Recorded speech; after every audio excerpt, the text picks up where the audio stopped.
নমস্কার বন্ধুরা, আমি মৌসুমী বলছি। আমার চ্যানেলে সবাইকে স্বাগত জানাই। আজ আমি দেখাবো এই কড়া রোদ্দুর থেকে জবা গাছকে কিভাবে বাঁচানো যায়, কিভাবে শিকড়কে ঠান্ডা রাখা যায়। তাই আপনারা দেখতে থাকুন। এইটা হলো চালের জল, চাল ধোয়া জল।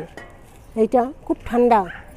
এই শিকড়ের মধ্যে এই জলটা দিলে শিকড়টা ঠান্ডা থাকবে। শিকড়টা ঠান্ডা থাকলে গাছটাও ঠিক থাকবে। এইটা হলো আমার সবজি পচানো, সবজির খোসা পচানো তরল সার। এইটার মধ্যে কাঁচা কলার পচানো তরল সার আছে, তারপর আপনার কলার মোচার ভিজানো, মোচার খোসা ভিজানো জল আছে। সব পচিয়ে আমি রেখেছি।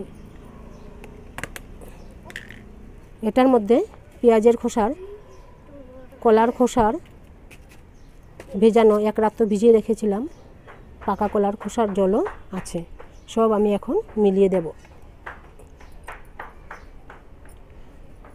এই গরমে আমাদের জবা গাছের প্রচুর সমস্যা হয়ে গেছে। মিলিবাগ তো আছেই, তারপর গাছের এত রৌদ্রু সহ্য করতে পারছে না। শিকড়গুলো, টবের মাটি গরম হয়ে যায়, শিকড়ও ঠিক মতো বাড়তে পারছে না, গাছ বৃদ্ধি পাচ্ছে না, গাছের ডালপাতাও বৃদ্ধি পাচ্ছে না।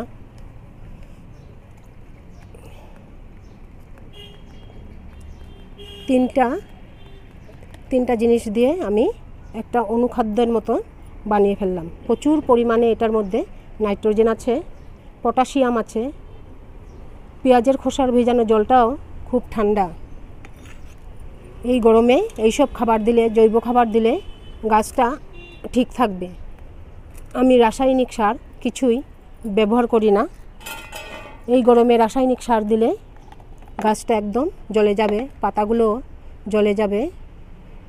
তারপর পাতাগুলো ছোটো আসছে, ফুলের কলিও ঠিক মতো আসছে না, আসলেও ছোটো হয়ে যাচ্ছে, হলুদ হয়ে পড়ে যাচ্ছে। দেখুন, আমার একটা গাছ দেখাবো। এই দেখুন আমার গাছটা কি অবস্থা হয়েছে, সহ্য করতে পারছে না এত কড়া রৌদ্র।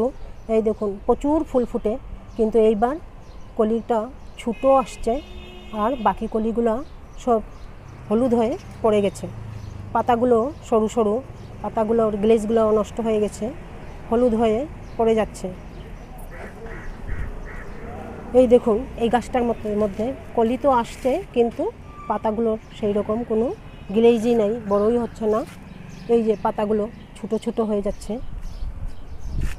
এইটাতে ফুল আসছে, কিন্তু বিরাট বড় ফুল হয় এই গাছটার মধ্যে। আমার হাতের 1 বিঘার সমান, কিন্তু ফুলগুলো ছোটো হয়ে যাচ্ছে। এটা কালকে ফুটছিল ফুলগুলো।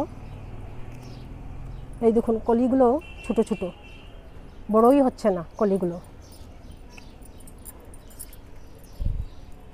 তার জন্যে আমি এই ঠান্ডা সারটা, তরল সারটা দেব। গাছটা শিকড়টা ঠান্ডা থাকবে। শিকড়টা ঠান্ডা থাকলে গাছটার শাখা প্রশাখা বের হবে।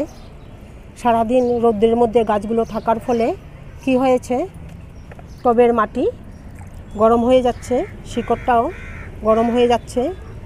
শিকড়টা গরম হয়ে গেলে গাছটা আর ঠিক থাকবে না, শুকিয়ে যাবে, হলুদ হয়ে ফুলগুলোও পড়ে যাবে, পাতাগুলো নানান সমস্যা দেখা যাবে। তার জন্যে এই ঠান্ডা তরল সার গাছের মধ্যে দিলে গাছটাও ঠিক থাকবে, শিকড়টাও হেলদি থাকবে, আর ফুলের সাইজও বড় হবে, হলুদ হয়ে ফুলগুলো ঝরে পড়বে না, পাতাগুলো শুকিয়ে যাবে না। প্রচণ্ড রৌদ্রের ফলে টবের মাটিগুলো একদম খটখটে শুকিয়ে যাচ্ছে। এইরকম খটখটে শুকিয়ে গেলে হলুদ হয়ে পাতাগুলোও পড়ে যাবে, আর কলিগুলো গাছে আসবে না।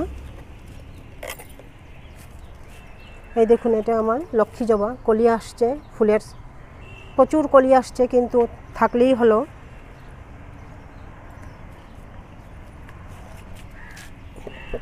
এইটা আমার হলুদ জবা কালকে একটা ফুটেছিল, আগামীকালকে আরেকটা ফুটবে। আমার বাগানে 10-15টারও বেশি জবা গাছ আছে।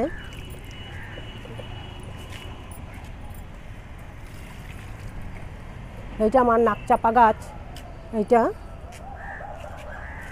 এইটাতে এখনও কলি আসে নাই, কলি আসলে দেখাবো, ফুল ফুটলেও দেখাবো। এই দেখুন, এটা আমার নতুন গাছ মাধবীলতা। দেখুন ছোট্ট গাছের মধ্যে কি সুন্দর কলি আসছে, কাল পরশু ফুটবে।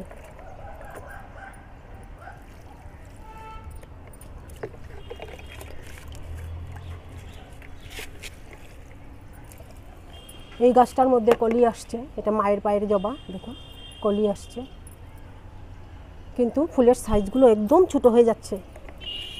সব সময় আমাদের একটা চিন্তা থাকে জবা গাছকে কিভাবে বড় করব, কিভাবে বাঁচিয়ে রাখবো এই গরমের হাত থেকে, ফুলগুলো আগের মতন বড় ফুটাতে পারবো।